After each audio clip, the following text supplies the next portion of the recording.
want to tell you about this terrible date that I went on. Yeah. And actually, I hate to say it, this was the very last date that I have been on. I don't date much. For some of you, you know my story. But, let me see, when was this? I want to say 2019. I haven't been on a date since 2019. No, it was 2020. It was 2020. My friend was having her birthday party at this lounge. And, you know, we dancing, having fun. And so I'm leaving out the lounge, and this guy, which I did not know, followed me out from the lounge to my car, which is scary now that I think about it, because it was dark. And so I left before everyone else left, because it was like 11:30, and I knew I had to be at the church early Saturday morning. So I walked out, and he followed me. And so he walked up on me. He was like, I don't mean to startle you, but I couldn't help but notice you inside, and I just want to introduce myself to you. Very, very mannerable. He said, I want to introduce myself to you, and I want to, you know, if possible, maybe we can exchange information, and I can give you a call. Now, mind you, I've never been in a club, but I've heard people say, have you ever met someone in a club and they look different? They don't look like the person you met in the club. Okay, so this is my scenario. Y'all can see where I'm leading up to. So I meet this guy, and from what I see, it's dark. It's 11:30 at night. It's dark. We walk in. It's not much light. So I said, okay, yeah, sure. I gave him my phone number. The next morning, later on that afternoon, later on that night, he texted me. He said, I just want to make sure you made it home, okay? All right, you're doing good so far. The next morning, text me good morning. Okay. And then after that, he just kept texting me. I was like, oh, this might be a bad sign. So we finally was able to go out on a date. Wait, let me rewind. So prior to that, you know, we're going back and forth, and he's telling me how he want to cook me dinner, and you know, he's going through all these things that I felt was just, you might be doing too much too soon. You know, let's just get to know each other first. Okay.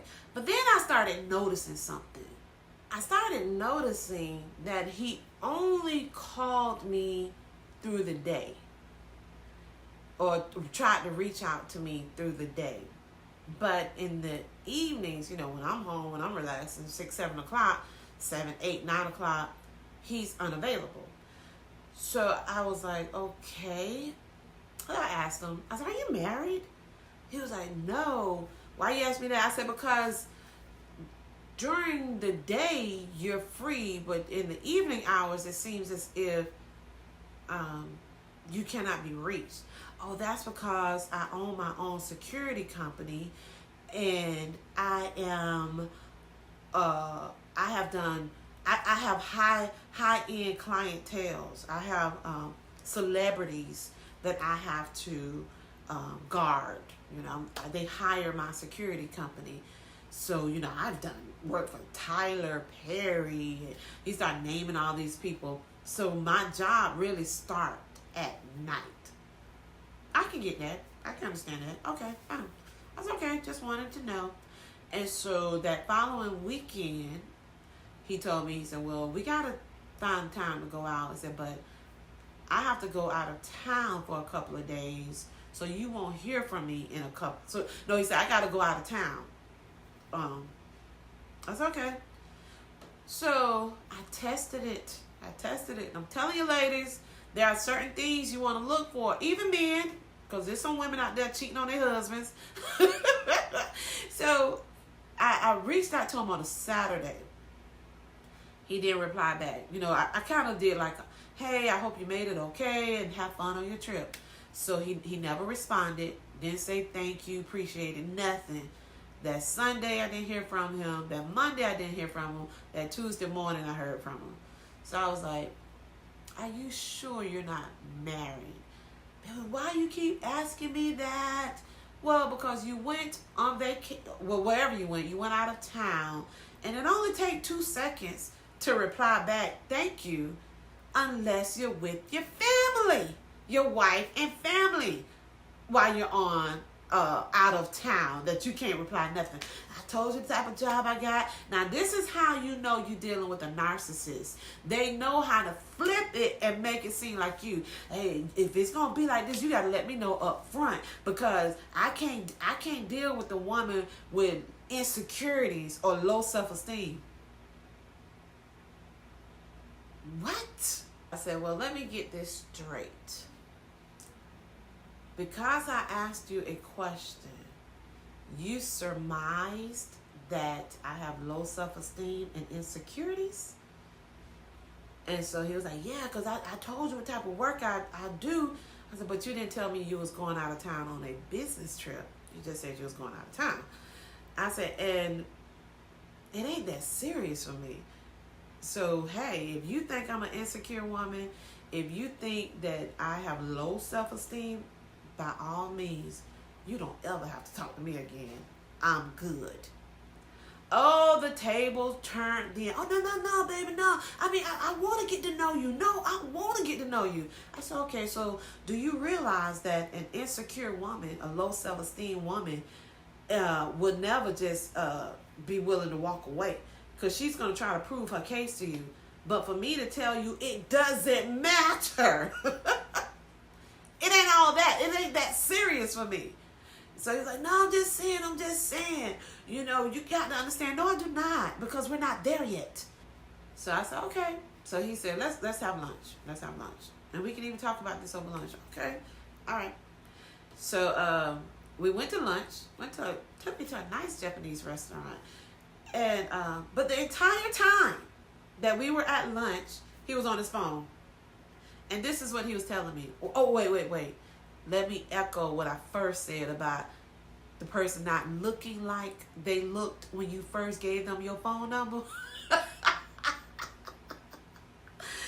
Come on now. He did not look like I remembered. But I'm the type where, you know, as long as there's something about you I find attractive, I'm willing to go to that next step. Now, don't get me wrong. Physically, I do want to be attracted to you physically. But as long as there's something that will make me want to get to know you even more, that's how I am. So when I saw him, I didn't, you know, like, hey, this ain't going to work. I was like, okay, let's see. Okay, so back to the date. So he's looking at his phone the entire time. And he was like, man, look, I just posted this position for my company, and I already got 30 people that's interested in the job. Okay. And I did this and I did this, and the job did this and the job did this, and I did this and I did this. The whole meal was about him and his job and his accomplishments. The whole meal. Not once did he ask me, how's your day? Let me get to know you. None of that. The whole meal was all about his business and his accomplishments and what celebrity is trying to book him.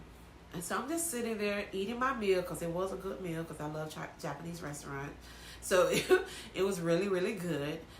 And so when we finished the meal, when I finished my meal, I was like, all right, thanks for lunch. I think I need to get back to the office. So he was like, okay, hold on, let me walk you out. He paid for the meal. We got in the car. I got in my car. He got in his car. Bye. So he called me.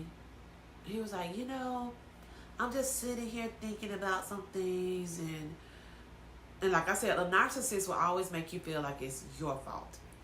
And, you know, I don't think you can handle the type of work I do. I just don't think that, you know, this is a good fit for me. So I said, okay, no problem. I said, have a good life. So he said, well, trying to keep me on the phone. No, bruh, we don't do that. So I said, all right then, talk to you later. Bye. Hang up the phone. 5 minutes later, he texts me.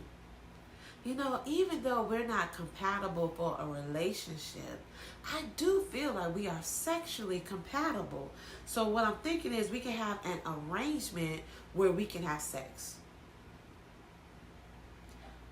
I should have went off, but I just don't think you deserve that type of energy from me. So I just politely said, please delete my number. So I said all that to say that was probably one of my worst dates. And for that to be my last date is hurtful. Let me know your horror stories, and we can console each other. Have a good one. God bless you. See you next week.